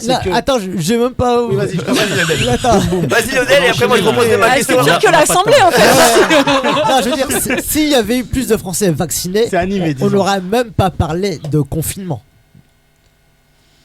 Là où tu te trompes, Lionel, c'est que le vaccin AstraZeneca, dès le départ, a été politisé par Emmanuel Macron dans une crise post-Brexit. Car c'est un vaccin qui a été effectué. Madame la députée européenne, c'est très bien anglais. Donc, ça a été politisé. Donc, on a fait de l'idéologie au détriment de la santé des Français. Et moi, je veux dire que c'est une forme de représailles. En quelque sorte. Voilà. Bah, tu vois, si on fait encore de la politique comme ça, on fait de l'idéologie en réalité, au lieu de vacciner les gens. Et moi, je pense que c'est vraiment regrettable. Mais Marie Permadette, elle m'a répondu. Est-ce que si on revient dans 4 semaines à un confinement dur, est-ce que ça serait pas un échec ce confinement qu'on est en train de vivre? Non, parce que l'enjeu, c'est aussi justement de faire en sorte de gagner justement des semaines et de ne pas mettre en place un confinement. Et justement de trouver les moyens pour développer les vaccins, de faire en sorte de protéger davantage la population pour éviter un confinement total. Parce que au-delà même du fait qu'il y ait l'élection présidentielle, vous l'avez dit, l'acceptabilité d'un nouveau confinement, c'est juste pas possible. Élection présidentielle ou pas, les gens n'ont plus envie. Parce que la première fois, il pouvait y avoir justement cette panique générale, il fallait réagir, une situation particulière. Maintenant, c'est plus possible. Et c'est légitime de se dire on a envie de retrouver en quelque sorte notre vie d'avant, on n'a pas envie d'être enfermé dans un 15 mètres carrés, de pouvoir sortir, d'autant plus que c'est vrai que là-dessus, il y a plein de débats. Quand vous êtes dans les transports en commun... Moralement, on ne l'accepte plus, mais scientifiquement aussi, il n'y a rien qui prouve qu'un énième confinement va régler la situation. C'est quand même le troisième. Avec les variants, le troisième, même si c'est une forme différente. Avec les différentes formes de variants. Le variant breton maintenant. Aussi. Voilà. C'est pour ça qu'il faut vacciner ou effectivement développer. Il y a aujourd'hui toute une médecine aussi de proximité avec des médicaments que les laboratoires sont en train de créer. Vacciner, surtout cibler les personnes à risque. Il y a même des personnalités qui proposent de vacciner aussi les enfants. Qui peuvent être porteurs. Jean Castex s'est fait vacciner devant les caméras. Aujourd'hui, sur le vaccin AstraZeneca. C'est de la com. Mais parce que là aussi, l'enjeu, c'est de dire moi, Premier ministre, regardez, je prends AstraZeneca. C'est travailler sur l'acceptabilité. Effectivement, on peut appeler ça un coup de com', mais l'enjeu, c'est de dire voilà, je prends le risque pour vous. Il y a un risque de se faire vacciner. Moi, je pense. Pour certaines personnes, moi, je vois bien, j'ai des collègues au Parlement européen qui sont anti-vaccins par principe. Moi, je pense. Je pense que pour le ministre, c'est bien qu'il montre l'exemple, parce que, alors, c'est vrai que. Attention, je veux dire ce qu'on dit, et à chaque fois, l'unité que je le dis ce que je pense dans cette émission, c'est la mienne, je fais ce que je veux. Mais quand ta politique fait il est critiqué. Quand un politique fait pas, il est critiqué. C'est le truc. Donc moi je dis des politiques qui portent, voilà, et qui portent la France et qui montrent l'exemple. Je pense que faut mieux qu'il le fasse, même si après il se fait ridiculiser comme le ministre Véran quand il avait vu son téton, nanana, qu'il avait caché tout. Mais au moins, mais au moins il le fait. Oui, bien sûr. Au moins il le fait. Il montre l'exemple. Au moins il montre l'exemple, et au moins je pense que c'est à eux de montrer l'exemple aux Français et de dire comment on doit agir par rapport à ça. Et après à vous de voir. Mais si je peux me permettre, je crois que les Français n'attendent pas simplement des exemples. Aujourd'hui, on est tellement dans une situation critique, on attend des réponses. C'est le vrai problème, au-delà de savoir le confinement, est-ce que ça va fonctionner, c'est des réponses. Même si c'est vrai un problème au niveau international et que la plupart des pays n'ont pas eux-mêmes de réponse, et on a vu tous les cas de figure où il y avait des pays qui avaient été plus durs que d'autres, et qu'à l'issue de ça, il y avait quand même eu des problèmes ou des montées l'Italie, l'Allemagne... Donc à partir de là, c'est assez compliqué, même si on sait que globalement, l'issue, c'est de vacciner un maximum de personnes. Donc à partir de là, il y a des choses qui ont été loupées au départ, c'est vrai, tout le monde a critiqué le gouvernement. Après, il est aussi confronté à une situation exceptionnelle qu'on n'a jamais connue, déjà à notre niveau ou en termes de génération. Donc c'est particulier. Mais ce qu'il faut aujourd'hui, ce que les Français attendent réellement, c'est ce que ne comprennent pas les politiques et notamment le gouvernement, c'est de la transparence de A à Z, à tous les niveaux. C'est de la transparence.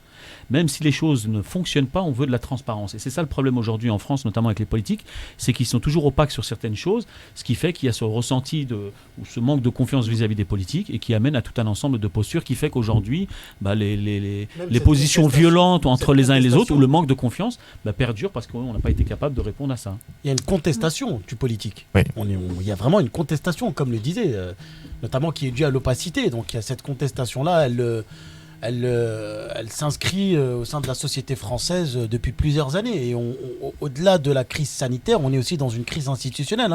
Je rappelle que le RIC, avec la crise des Gilets jaunes, etc., les révoltes de banlieue en 2005, etc., c'est aussi une crise institutionnelle.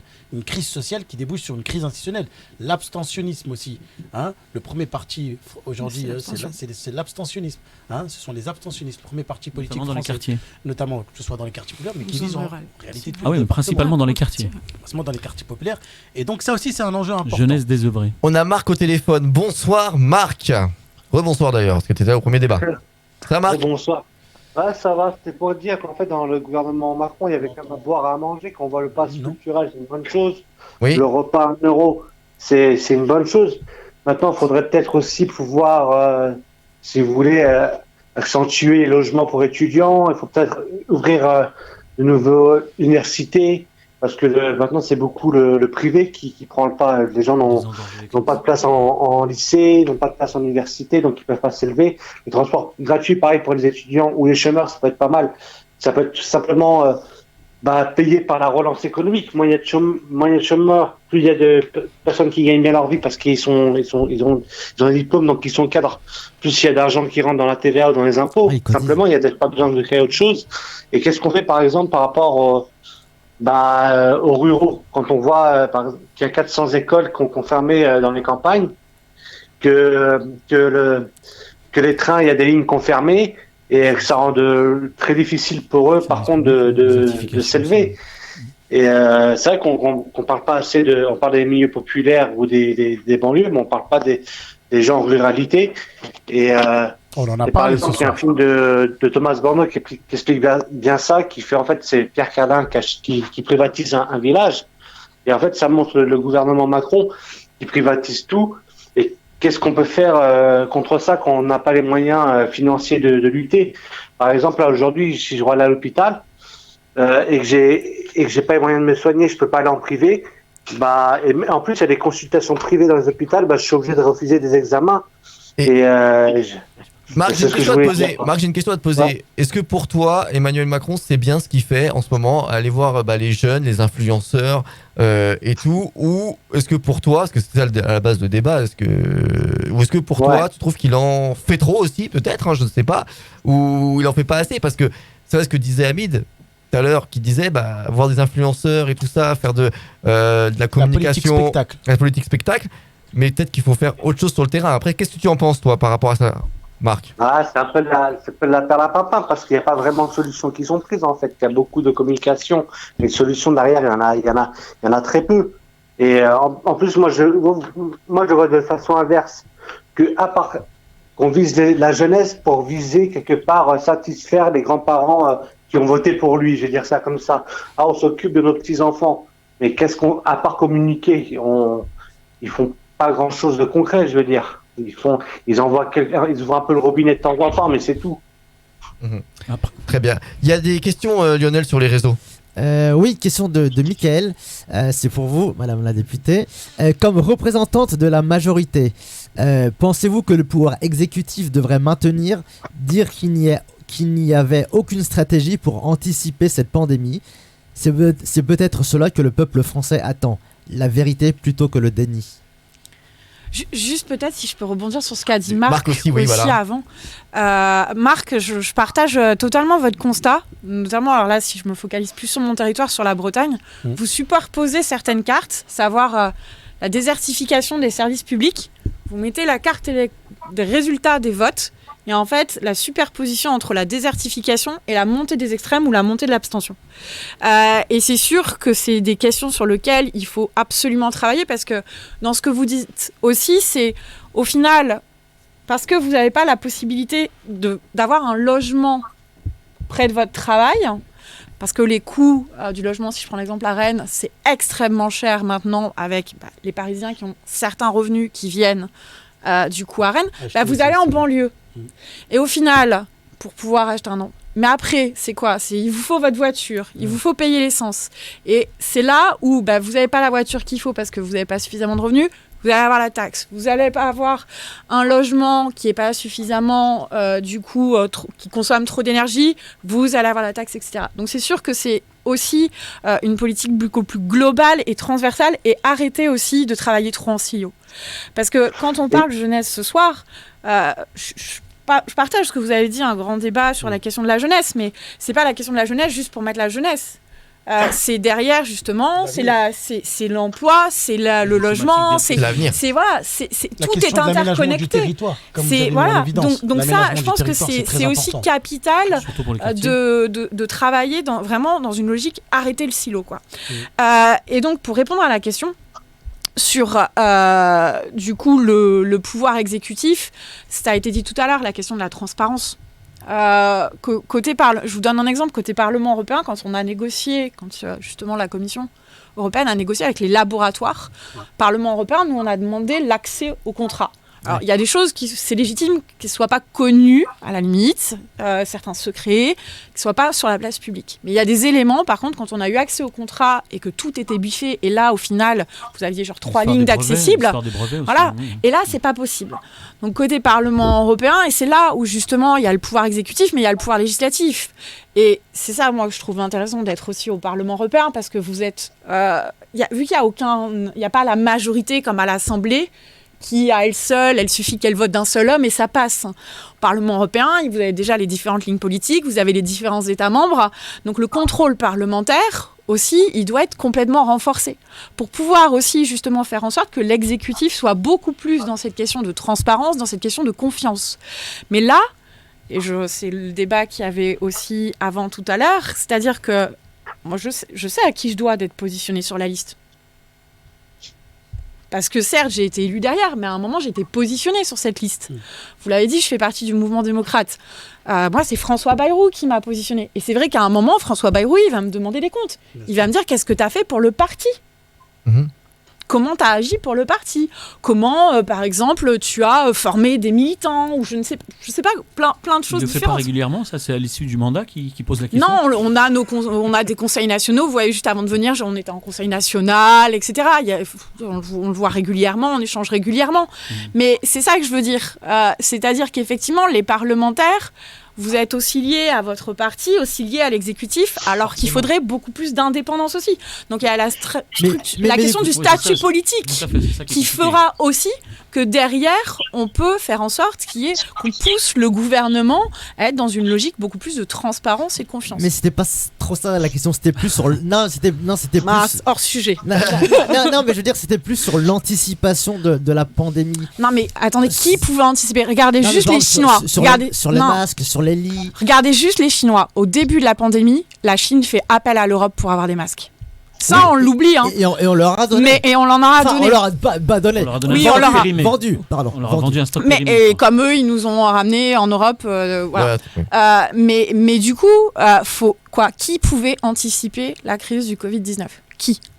Non, mais moi, je suis pas Madame Irma. C'est au ministère. Aucune voyante l'avait vu d'ailleurs. Non, mais c'est au ministère de prévoir les. C'est ce que je disais au préalable. C'était le manque de transparence dès le départ quand on a l'histoire des masques. Il n'y en avait pas suffisamment et puis on avait dit que c'était pas nécessaire. Voilà, c'est ça qui pose des problèmes, c'est que là aussi on a vu tout de suite la posture politicienne où il a fallu ne pas dire la vérité, je vais pas dire mentir, ne pas dire la vérité aux Français, et c'est ça qui était qui est un peu gênant. Mais évidemment. Et c'est ça moi personnellement qui me désole dans la façon de faire de la politique par rapport à Emmanuel Macron. Moi, je pense qu'au début, effectivement, de la crise, comme a rappelé Madame la députée, au début de la crise, personne, effectivement, pouvait gérer cette crise. C'était un virus qu'on ne connaissait pas, qu'on connaissait très peu d'ailleurs. Donc, on ne connaissait pas, effectivement, ce virus, comment fallait se protéger, etc. Même si l'OMS avait fait déjà des prévisions sur la question du masque. On a eu une porte-parole qui avait même dit, qu'elle avait dit qu'elle ne savait pas mettre un masque. Mais bon, ça, c'est... C'est d'ailleurs qu'il y avait, voilà, sans rentrer dans la polémique. Et l'OMS avait dit que c'était pas nécessaire. C'est Madame. À un moment donné, certains experts avaient dit voilà. Oui. En tout cas, il y avait un débat contradictoire au sein de l'OMS. Mais ce que je veux dire, c'est que après les 1 an, effectivement, on voit bien que le gouvernement n'a rien fait. Où sont l'augmentation des lits? On a eu 2500 lits au mois de mars 2020. Aujourd'hui, on a 1700 lits, moins de 800 lits. Le gouvernement a supprimé 800 lits. Ça, c'est un article du Canard enchaîné. Et il y a toujours des projets de restructuration d'hôpitaux. Voilà. Sur les laboratoires aujourd'hui, Sanofi est en train de licencier 500 personnes. C'est un scandale. Personne n'en parle. Où est la recherche française? Comment se fait-il que notre pays, qui est la 5e... Moi, je vais entendre les gens qui donnent des leçons de patriotisme. Mais on ne les entend pas sur les vaccins. Moi, je voudrais que mon pays, la France, fabrique des vaccins. Fabrique des médicaments. Mais où est la France? Des pays comme, par exemple, le Maroc, qui sont capables de vacciner 6 millions, 7 millions de personnes. En France, on n'a pas été capable. D'autres pays ont vacciné le double de la France. Mais où est l'infrastructure? Qu'est-ce que font ces énarques et ces fonctionnaires? On a effectivement un vrai problème sur On a un vrai problème aujourd'hui. À part de faire des attestations d'autorisation pour le confinement de sortie, ces fonctionnaires ne servent qu'à ça en réalité. Mais donc, il y a aussi une administration, et c'est le président de la République dans son discours chez les ambassadeurs qui parle d'état profond, pour reprendre les termes du président de la République. Donc, il y a une vraie question aussi qui va être amenée pour l'élection présidentielle de 2022 au sein de la jeunesse, c'est aussi la question des institutions aujourd'hui. Comment donner plus de démocratie? Comment effectivement impliquer la jeunesse, mais aussi le citoyen, parce que le citoyen a des droits, mais aussi des devoirs. Et c'est toute cette réflexion qu'il faudra amener au sein de la 5e République aujourd'hui, qui est retranchée dans ses limites, qui est terminée en réalité. On vit aujourd'hui au XXIe siècle, on est dans un autre monde, l'ère du numérique. Nadir, je vois que tu veux rebondir, Nadir, par rapport à tout ça. Non. Non, bah, pas d'accord. Non, je te sentais chaud. Bien le non. Non, j'étais chaud tout à l'heure quand je parlais des quartiers populaires par rapport à certaines choses, notamment la possibilité de faire des actions concrètes avec la ruralité, mais je disais que le problème par rapport à ça, c'est les politiques, parce qu'aujourd'hui, je pense qu'il y a vraiment un super travail à faire, parce qu'il y a des compétences de chaque côté. Moi, je suis pour la production française, on a des artisans, on a un monde paysan extraordinaire aujourd'hui en France, et moi, je pense qu'il y a des initiatives à mettre en place entre la ruralité et les quartiers populaires, mais c'est des choses qu'on a déjà exposées à certains politiciens et qui nous ont fait comprendre que eux-mêmes n'avaient pas intérêt à ce que la banlieue s'associe à la ruralité pour les questions d'image, et ça c'est triste parce que c'est une réalité aujourd'hui.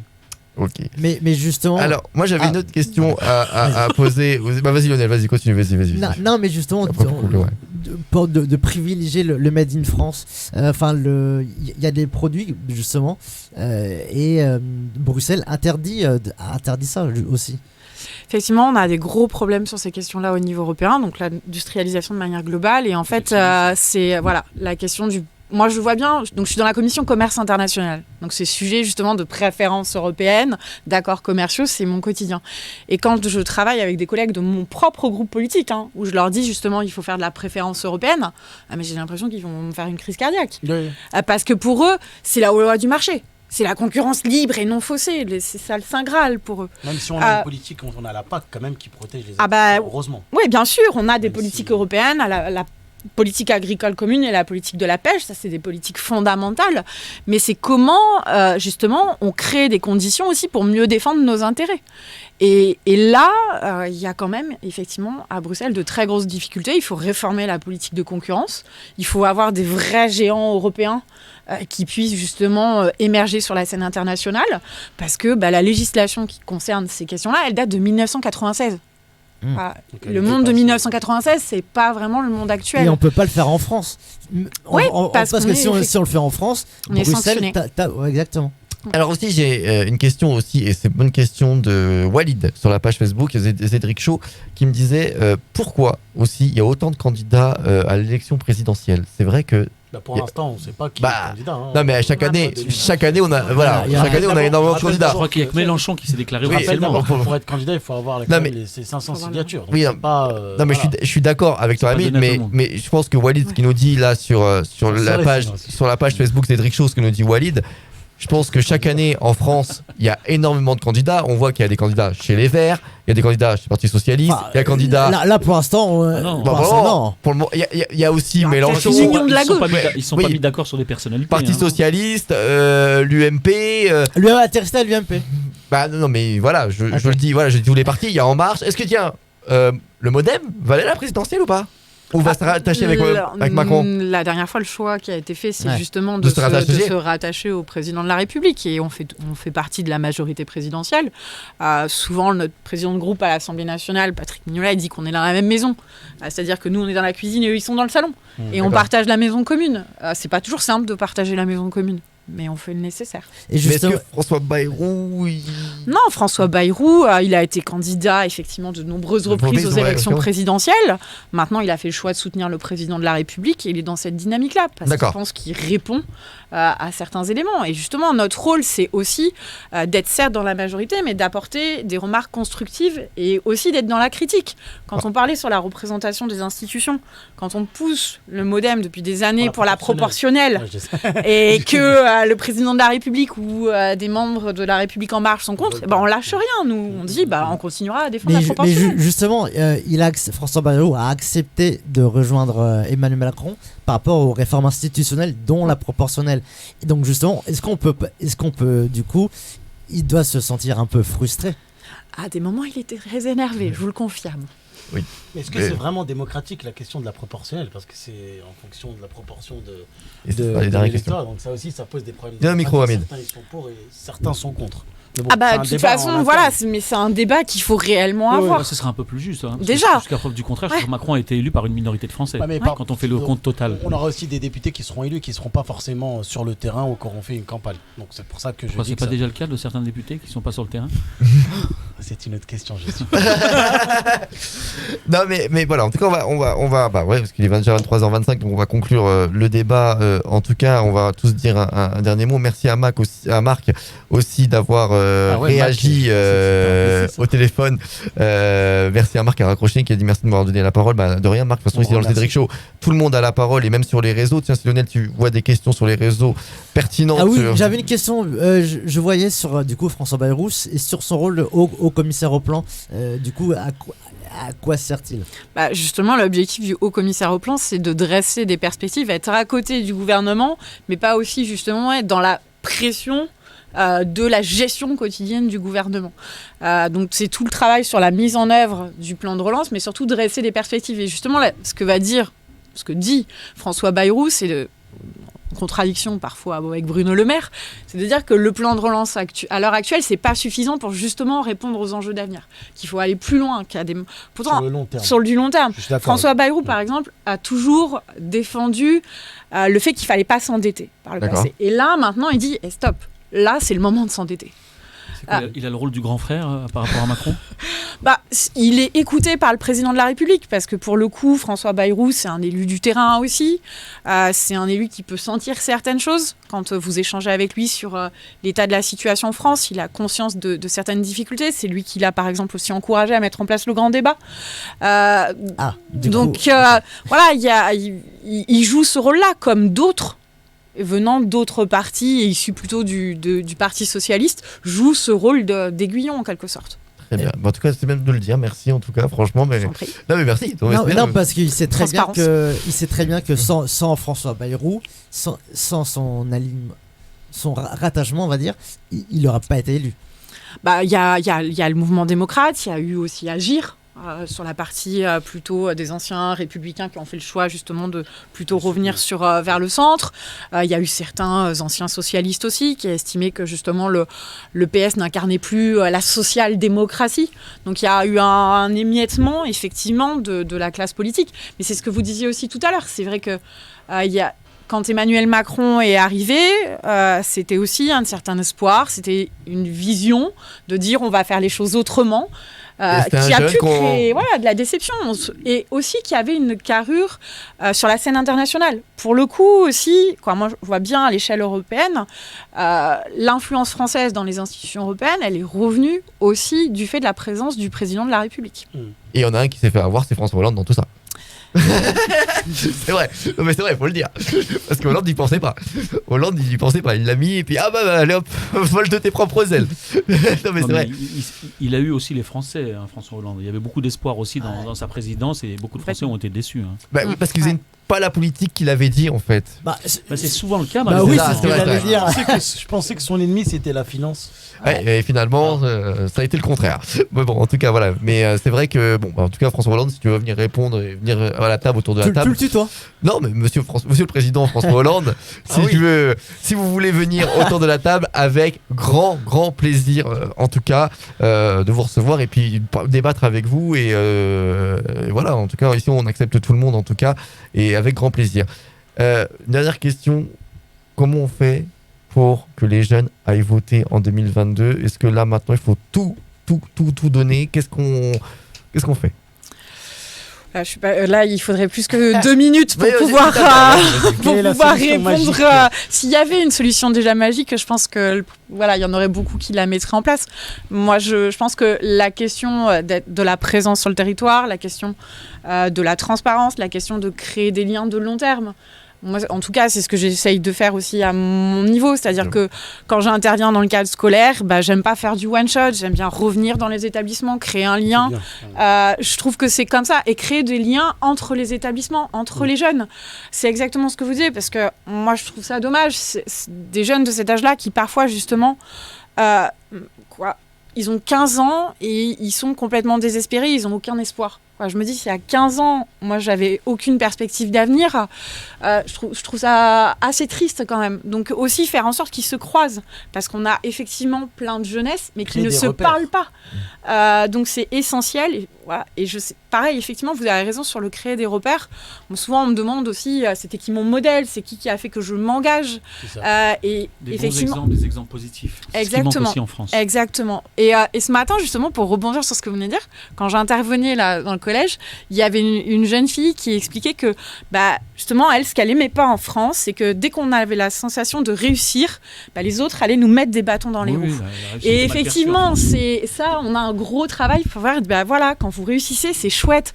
Mais l'échec aussi, c'est pas grave. L'échec, ça permet de rebondir. Ça permet d'apprendre. Avec David Corsero, qui était là à votre place, qui est d'ailleurs député dans le même parti que vous, et je remercie d'ailleurs le Modem encore une fois, parce que franchement, ils sont proches, franchement, et quand je les invite, ils viennent, alors que les autres, non. Donc voilà, ça pourrait changer un peu. Non, mais je dis la vérité. Mais David Corsero qui disait, qui est pour le vote à 16 ans, est-ce que vous aussi? Moi, j'avoue, je suis partagée sur cette question. Pourquoi pas, mais je m'en fais pas. Oui, absolument. J'aimerais que tous les jeunes qui aient 18 ans puissent voter, mais sûrement qu'effectivement, il y en a entre 16 et 18 ans qui ont envie de voter et qui se sentent beaucoup plus impliqués. C'est pas le sujet, on va dire, sur lequel j'ai principalement envie de m'investir. Moi, je me dis, il y a peut-être d'autres choses à faire avant de basculer sur un vote à 16 ans. Et là aussi, pour le coup, je réponds en toute transparence et je pourrais faire de la démagogie en disant, mais oui, 16 ans, c'est formidable. Très bien. Et en plus, c'était une proposition que j'avais faite au président de la République. Tu vois. Mince, en plus. Voilà.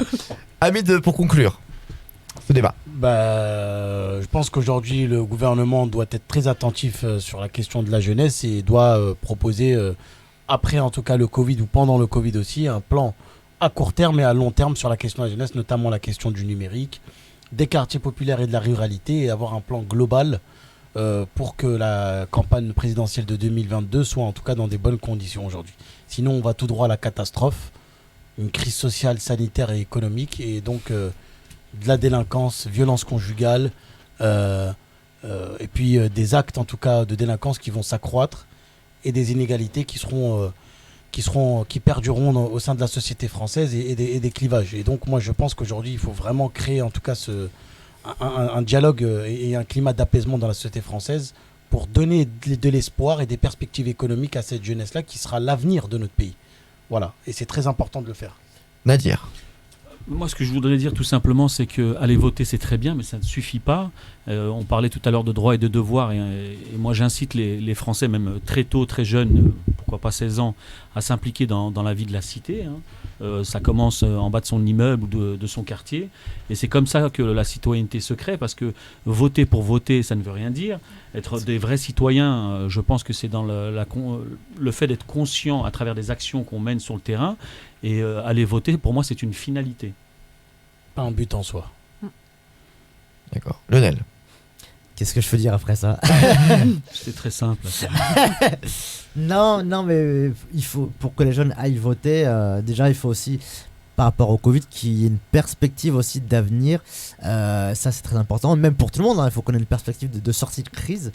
Et aussi, c'est bien aussi de s'engager dans des assos, c'est pas mal aussi. Parce que à chaque fois je pense à ça, je prends l'exemple de Nicolas Hulot, qui était plus fort quand il était dans le monde associatif que quand il était en ministre de l'écologie.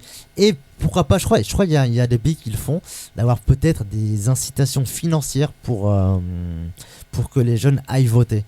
Pas d'amende, mais d'avoir au contraire...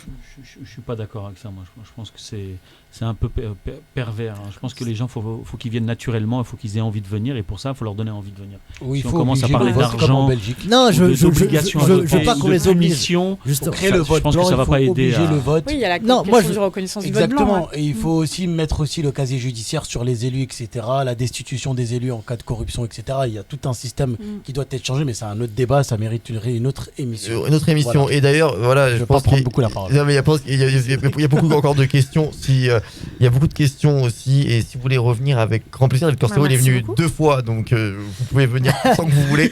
Non mais c'est vrai, même David Corcero, s'il veut revenir, je lui ai dit, il peut revenir, et franchement c'est avec grand plaisir en tout cas. Je rappelle que c'est Marie-Pierre Vedren, voilà, c'est bien ça, députée européenne, et merci d'avoir été avec nous, parce qu'il y a plein de questions qui viennent en disant j'irai répondre voilà, il y a beaucoup de questions qui viennent. Faut venir sur Twitch. Mais en tout cas, avec grand plaisir pour revenir et même répondre aux questions et voir sur l'actualité comment elle va bouger en tout cas. Nadir, merci aussi d'avoir été avec nous. Je rappelle aussi, parce que voilà, tu es président de banlieue. Plus et nos quartiers. Plus de quartiers, voilà. Banlieue plus et nos quartiers. Plus de notre quartier, très bien. Et nos quartiers. Et nos quartiers. De quel quartier d'ailleurs? Nos quartiers. Tous les quartiers populaires de France. Bon, moi personnellement, je suis sur Gennevilliers, mais l'association travaille sur le Blanc-Ménil avec les maraudes, parce qu'on fait des maraudes le dimanche depuis 10 ans maintenant, avec tout un ensemble de jeunes et de moins jeunes. On fait également des ateliers d'écriture du côté d'Épinay-sur-Seine. Et puis moi, je fais beaucoup de réseaux avec des citoyens engagés, des responsables associatifs un peu partout en France, mais principalement dans la région parisienne. Et très bien. En tout vous cas, avez une page Facebook, on peut vous trouver sur votre page Facebook, c'est ça? Oui, elle n'est pas trop animée pour l'instant parce qu'on est plus sur le terrain, donc on n'a pas trop le temps de l'animer. Mais bon, si on trouve des bénévoles et des gens qui sont intéressés et passionnés par ça, ils seront le bienvenu. Retrouvez le Zedric Show. Zedric Show, tous les vendredis de 21h15 à minuit 15 sur Armada.